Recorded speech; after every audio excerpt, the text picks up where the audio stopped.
በሃይማኖት ስም ለሚነግዱ ማስጠንቀቂያ ተሰጣቸው። በሆሳና ሀዲያ ይህ ሆኗል። የ27 ዓመታት ድካም በ16 ጥይቶች ተቋጨ። በፊንቴክ ፍርድ ቤቱ ምን ወሰነ? ቀይ ባህርን ያካተተው የልዩ መልእክተኛ ሹመት አንድምታው ምን ይሆን? ኢትዮጵያዊ ምሁር አይኤምኤፍን ለምን ለቀቁ? ኢራን ቻይናን አስጠንቅቃለች። ሰላም ጤና ይስጥልን፣ እንደምን አላችሁ ውድ የኢትዮጵያ ድምፅ ተከታታዮች። የኢትዮጵያ ድምፅ ለመጋቢት 18 ቀን 2018 ዓ.ም ያዘጋጃቸው የሀገር ቤትና የባህር ማዶ ዜናዎች ከዚህ ሰዓት ጀምሮ እናንተ የሚያደርስ ይሆናል። ከዜናዎቻችን ጋር አብራችሁ ትሆኑ ዘንድ በአክብሮት ጋብዘናል። ቀዳሚ ወዳደረግነው ዜናችን እንውሰዳችሁም። የኢትዮጵያ መልክ የቀለጠው የሁለቱ ሃይማኖት ተግባር እያነጋገረ ይገኛል። ከብዙዎችም አድናቆት ተችሮታል። በሆሳና ሀዲያ የታየው የሃይማኖት መከባበር በርካቶች ዘንድ አድናቆት እንዲያገኝ አድርጎታል። ይህ ሆሳና ሀዲያ የታየው መከባበርና መቻቻል እጅግ ደስ የሚያሰኝ ነው ብለዋል። የኦርቶዶክስ ሆሳና በሆሳና የሚከናወንበት ወቅት የተያዘ የፕሮቴስታንት ቸርች መርሃ ግብር ቦታው ወይም ስታዲየሙ ለኦርቶዶክስ አማኞች ቅርብ በመሆኑ የድምፅ መደበላለቅ እንዳይፈጠር ቤተክርስቲያኗ ወደ ሌላ ቀን እንዲያዘዋውሩላት ትጠይቃለች። የፕሮቴስታንት ቸርችም በመስማማቷ ወደ ሌላ ቀን ትቀይራለች። ይህ ተግባር የሀዲያ ስልጤ ሀገረ ስብከት እንዴት እንዳመሰገነም ተመልክተናል። እኛ የሚያምርብን እንዲህ መከባበር መቻቻልና መዋደድ ነው ሲሉም ብዙዎች በአድናቆት ነገሩን ገልጸውታል። በጣም ደስ የሚያሰኝ አርአያነት ያለው ተግባር መሆኑን ቤተክርስቲያኗም አመስግናለች። ፕሬዘንስ ኦፍ ጋድ ኢንተርናሽናል ቸርች ሊመሰገን እንደሚገባም የኢትዮጵያ ኦርቶዶክስ ተዋሕዶ ቤተክርስቲያን ባወጣው መግለጫም አሳውቋል። በደቡብ አፍሪካ የ27 ዓመታት ድካም በ16 ጥይቶች ተቋጨ። ጆሃንስበርግ ደቡብ አፍሪካ። በደቡብ አፍሪካ በንግድ ስራውና በታታሪነቱ የሚታወቀው ኢትዮጵያዊ ወንድሜነህ አየለ ወይም በቅጽል ስሙ ወንዴ ዜብራ መጋቢት 17 ቀን 2018 ዓ.ም በደረሰበት አሰቃቂ ጥቃት ሕይወቱ ማለፉን ተከትሎ ቤተሰቦቹና ወዳጆቹ በከፍተኛ ሐዘን ተውጠው ይገኛሉ። የወንድሜነህ ታሪክ የጽናትና የጥንካሬ ተምሳሌት ነበረ ይላሉ በርካቶችም። እድገቱ በአዲስ አበባ በቅሎ ቤት ተወልዶ ያደገው ወንድሜነህ ገና በልጅነቱ ከሳሪስ ስታዲየም በእግር እየተጓዘ ቆሎ በመሸጥ በአቃቂ ወንዝ አሻዋ በከፋ በማውጣትና በቡና ገበያ ኩንታል በመሸከም ሕይወቱን የጀመረ ብርቱ ወጣት ነበረ። ከ27 ዓመታት በፊት 1991 ዓ.ም የተሻለ ሕይወት ፍለጋ ወደ ደቡብ አፍሪካ ያቀና ወንድሜነህ በቀበቶ ማዞር ስራ ጀምሮ ዛሬ ላይ የሶስት ትላልቅ ሱቆች ባለቤትና ለብዙዎች መመኪያ የሆነ ስኬታማ ዲያስፖራ ለመሆን በቅቶ ነበረ። ትናንት መጋቢት 17 ቀን 2018 ዓ.ም ምሽት ወንድሜነህ ጆሃንስበርግ የሚገኘው ሱቁን ዘግቶ ወደ መኪና ማቆሚያው በገባበት ቅጽበት ማንነታቸው ባልታወቁና ማስክ ባደረጉ ገዳዮች በ16 ጥይቶች ተደብድቦ በግፍ ተገድሏል። ወንድሜነህ ባለትዳርና የሶስት ልጆች የአንድ ወንድና የሁለት ሴት አባትም ነበረ። ልጃቸው በሰው ሀገር በግፍ መገደሉን የሰሙት ወላጆቹም መሪጌታ አየለ ወልዴና ወይዘሮ አንጓሽ ተረፈ ልጄ ልጄ እያሉ በከፍተኛ ሐዘንና ስቃይ ውስጥ ይገኛሉ። ቤተክርስቲያን በማሰማራትና ወጣቶችን ወደ ስራ በማስገባት የሚታወቀው ይሄ ደግ ዋርካ ወንደሰን መላውን ማህበረሰብ አስቆጥቶም አልፏል። የደቡብ አፍሪካ ፖሊስ ገዳዮችን በአስቸኳይ ለሕግ እንዲያቀርብም ጠይቀዋል። የኢትዮጵያ መንግስትና ኤምባሲም የወላጆቹን እንባ የሚታበስበትን ፍትህ እንዲያሰፍኑና የአስክሬን ሽኝቱን እንዲያግዙም ጥሪያቸውን አቅርበዋል። ጆሃንስበርግ የሚገኙ የኢትዮጵያ ማህበረሰብ አባላትም ፍርድ ቤት በፊንቴክ ስራ አስኪያጅ ላይ ውሳኔ ሰጥቷል። የፊንቴክ ኢንቨስትመንት ስራ አስኪያጅም ተከሰዋል።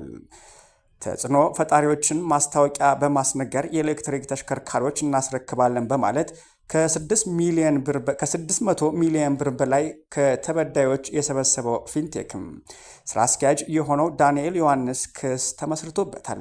ተከሳሽ በ1996 ዓ.ም የወጣውን የወንጀል ሕግ አንቀጽ 32 ቁጥር 1 ሀናለ እንደዚሁም አንቀጽ 35 እና 38 እንደዚሁም የኮምፒውተር ወንጀል አዋጅ ቁጥር 958 ህዝባር 28 አንቀጽ 10 ቁጥር 1 ስር የተደነገገውን በመተላለፍ ነው ክስ የተመሰረተበትም።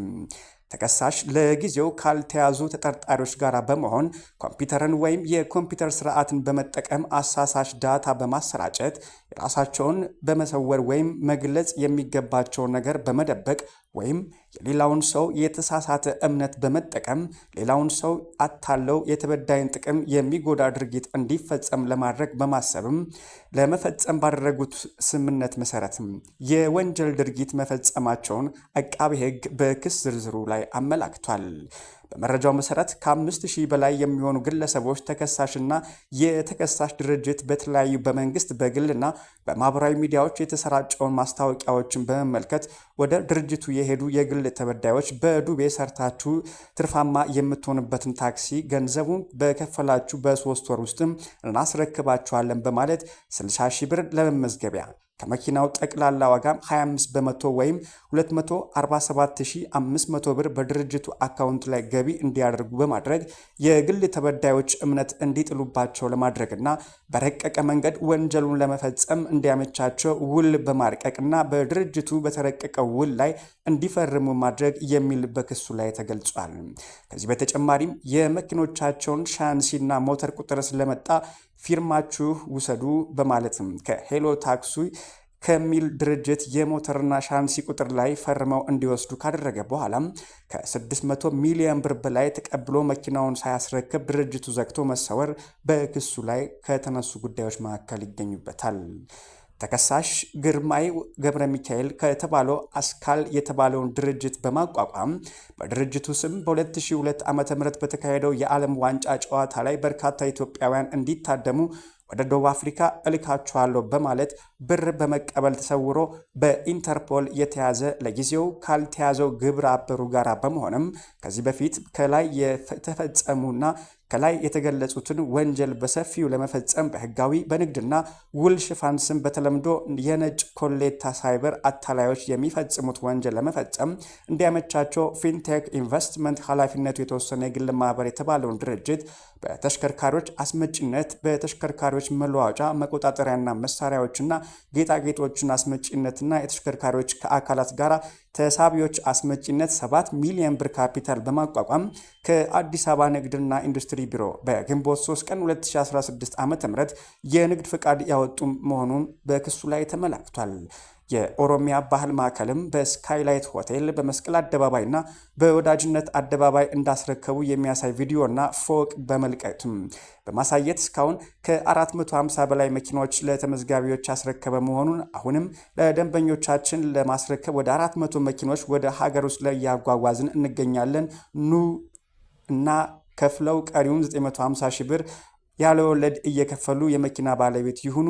ለመኪናው ለ5 ዓመት ዋስትና እንሰጣለን። ድርጅታችን ከፀሐይ ኢንሹራንስ ጋራም የኢንሹራንስ ውል ገብቷል፣ ከባንክ ጋራም እናገናኛለን የሚል ማታለያ ማስታወቂያ ማስነገሩም አቃቤ ሕግ በፍርዱ ገልጿል። በአጠቃላይም 1,365,000 ብር በማስከፈል በ3 ወር ውስጥ መኪና እናስረክባለን በማለት በተከሳሽና በተከሳሽ ድርጅት በረቀቀው ውል ላይ እንዲፈርሙ በማድረግ እንደዚሁም በ3 ወር ውስጥ መኪና አስረክባቸዋለን በማለትም 1430 በላይ ግለሰቦች በመመዝገብ እያንዳንዳቸው ከ950 ሺህ ብር በላይ እንደበላቸውም ተረጋግጧል። የአፍሪካ ህብረት ቀይ ባህርን ያካተተው የልዩ መልእክተኛ ሹመት ሰጠ። የአፍሪካ ህብረት የአፍሪካ ቀንድና የቀይ ባህርን ልዩ መልእክተኛ ሆነው የተሾሙት የቀድሞ የታንዛኒያ ፕሬዝዳንት ጃኪያ ኪዮቴ በአካባቢው እንደዚህ ሰፋ ያለ ኃላፊነት የተሰጣቸው የመጀመሪያው ተሿሚ ናቸው። ፕሬዝዳንት ኪዮቴም በህብረቱ ኮሚሽን በኩል ኃላፊነት የተሾሙ ሁለተኛ ሰው መሆናቸውም ታውቋል። የኮሚሽኑ የመጀመሪያ ተሿሚ የቀድሞ የናይጄሪያ ፕሬዝዳንት ኦሉሴጉን ኦባሳንጆ ነበሩም ይታወሳል። የኦባሳንጆ ሹመት ይፋ ያደረገው ግንቦት በአፍሪካ ህብረት መሪዎች የተሾሙት የቀድሞ የአፍሪካ ህብረት ፕሬዝዳንት ታቦ ምቤኪ በተለይ በሱዳን ጉዳይ ላይ እየሰሩ በነበሩበት ወቅት ነበረ። ኦኬሎ እንደሚሉትም የአፍሪካ ቀንድና የቀይ ባህር ልዩ መልእክተኛ የሚለው ሹመት በቀይ ባህር ያለውን ወቅታዊ ሁኔታ ከግምት ያስገባ ነው ብለዋል። በአሁኑ ወቅት በአፍሪካ ቀንድ ያለው ሁኔታ ውስብስብ ነጸብራቅም የሚታይበት ስለመሆኑን ገልጸዋል። አዲሱ የልዩ መልእክተኛ የሚጠበቅባቸው ሰፋ ያለ መሆኑን ኦኬሎም ገልጸዋል። አንደኛው ሱዳን በተመለከተ፣ ሌላኛው ደግሞ ሁሉንም በቀይ ባህር አካባቢ ተዋናይ የሆኑ አካላት ማለትም ግብፅ፣ ሳውዲ አረቢያ፣ ኤርትራና ራሷን ሶማሌላንድ ያለችውም የመሳሰሉት ሀገራትን ይገኙበታልን ብለዋል። አንጋፋው ኢትዮጵያዊ ኢኮኖሚስት ዓለም አቀፉን ተቋም ተሰናበቱም። በዓለም አቀፍ የገንዘብ ድርጅት ወይም IMF የአፍሪካ ዳይሬክተር የነበሩት ኢትዮጵያዊ የምጣኔ ሀብት ባለሙያ አቶ አበበ አእምሮ ስላሴም ከመጪው መስከረም 1 ቀን 2026 ጀምሮ በኦክስፎርድ ዩኒቨርሲቲ ስር በሚገኘው የቭላትኒን ስኩል ኦፍ ገቨርንመንት በጎብኚ ተመራማሪነት እንደሚቀላቀሉም ተገልጿል። የትምህርት ቤቱ የኢኮኖሚ ፖሊሲ ፕሮፌሰር የሆኑት ስቴፋን ዳርኮን አቶ አበበ በአፍሪካ ኢኮኖሚ ፖሊሲ ዙሪያ ያላቸውን ጥልቅ ልምድ ወደ ተቋሙ ይዘው በመምጣታቸው ደስታቸውን ገልጸዋል። አቶ አበበ ይህንን አዲስ ኃላፊነት በሉም በዓለም አቀፍ የገንዘብ ድርጅት ውስጥ ለ32 ዓመታት ያገለግሉበትን ረጅም የሥራ ዘመን ካጠናቀቁም በኋላ ነው። ኢትዮጵያ በዝርፊያ ከሀገር ውጭ ተወስዶባት የነበረው የእቴጌ ጥሩ ወርቅ ውቤ ወለባ የፀጉር ጌጥ በክብር ተረከበችም። ኢትዮጵያ በዝርፊያ ከሀገር ውጭ ተወስዶ የነበረው የእቴጌ ጥሩ ወርቅ ውቤ የአጼ ቴዎድሮስ ባለቤት የፀጉር ጌጥ በክብር ተመልሷል። የኢትዮጵያ ንብረት የሆኑ ነገር ግን የተዘረፉ ቅርሶቻችን ለማስመለስ በብድርም ሆነ በክርክር እስካሁን 72 ቅርሶች ለማስመለስ ተችሏል ተብሏል። የኢትዮጵያ ድምፅን እያደመጣችሁ ትገኛላችሁ። ከውጭ ወዳገኘናቸው ዜናዎች አልፈናል። ሃይማኖትን መደበቂያ አታድርጉ ሲሉ የሩዋንዳው ፕሬዝዳንት ተናገሩ። እንደዚሁም በሃይማኖት ስም የሚነግዱ ግለሰቦችንም አስጠንቅቀዋል። የሩዋንዳው ፕሬዝዳንት ፖል ካጋሜ መንግስታቸው በሃይማኖት ተቋም ላይ የጣለውን የቁጥጥር መመሪያ በጽኑ ተከላክለዋል። ይህ እርምጃ ሃይማኖትን ኢላማ ያደረገ ሳይሆን ህዝባዊ ስርዓትን ለማስከበርና ዜጎችን ከገንዘብ ብዝበዛ ለመጠበቅ የታለመ መሆኑን አስገንዝበዋል። ባለፈው ረቡዕ መጋቢት 25 ቀን በኪጋሊ ቤኪ ኦሬና ለተሰበሰቡ በሺዎች የሚቆጠሩ የሩዋንዳ ሙስሊም ማህበረሰብ አባላት ባደረጉት ንግግራቸውም ቁጥጥር የማይደረግባቸው የሃይማኖት ተቋማት መበራከት አሳሳቢ ደረጃ ላይ መድረሱን ገልጸዋል። ፕሬዝዳንቱ አንዳንድ ግለሰቦች ሃይማኖትና ቤተክርስቲያንን እንደ መደበቂያ በመጠቀም የግል ጥቅማቸው እንደሚያሳድዱና ህዝቡን እንደሚዘርፉም ገልጸዋል። ትራምፕ ወደ ሆርሙዝ 10,000 ያህል ወታደሮች ሊልኩ ስለመሆናቸው ተሰምቷል። የአሜሪካው ፕሬዝዳንት ዶናልድ ትራምፕ ኢራን የሆርሙዝ የባህር ሰርጥን ካልከፈተች በኢራን የኃይል መሰረተ ልማቶች ጥቃት እንደሚፈጽሙ የሰጡትን ቀነ ገደብ ወደ 10 ቀናት ቢያራዝሙም ወደ አካባቢው 10,000 ያህል ወታደሮች ለመላክ እቅድ እንዳላቸው ገልጸዋል። ይህ አሜሪካ ስምምነት ለምትለው ባለ 15 ነጥቦች የመግባቢያ ሀሳብ ኢራን እንድትቀበል ጫና ለመፍጠር አሊያም የእግረኛ ውጊያ ለማድረግ እየተዘጋጀች እንደሆነ ማሳያ ተደርጎ እንደሚወሰድም የፖለቲካ ተንታኞች ገልጸዋል። ኢራን 2 የቻይና ግዙፍ የጭነት መርከቦችን ወደ መጡበት መለሰችም። ኢራን በሆርሙዝ ሰርጥ አቅራቢያ 2 የቻይና የጭነት መርከቦች ወደ መጡበት መመለሷን ዎል ስትሪት ጆርናል ዘግቧል። በመንግስት ባለቤትነት ስር በሚገኘው የቻይና ኮስኮ ኩባንያ የሚንቀሳቀሱት እነዚህ ግዙፍ የኮንቴነር መርከቦች ባንዳር አባስ ከሚባለው የኢራን ወደብ ተቃራኒ በሆነችው ላራክ ደሴት አቅራቢያ ነው ጉዟቸውን አቋርጦ የዞሩትም ተብሏል። አድማጮች፣ የኢትዮጵያ ድምፅ ለመጋቢት 18 ቀን 2018 ዓ.ም ያዘጋጀናቸው የሀገር ቤትና የባህር ማዶ ዜናዎች እነኝን ይመስላሉ። ከዜናዎቻችን ጋር አብራችሁ ስለነበራችሁ ከልብ እናመሰግናለን። ሰላምን ተመኘን።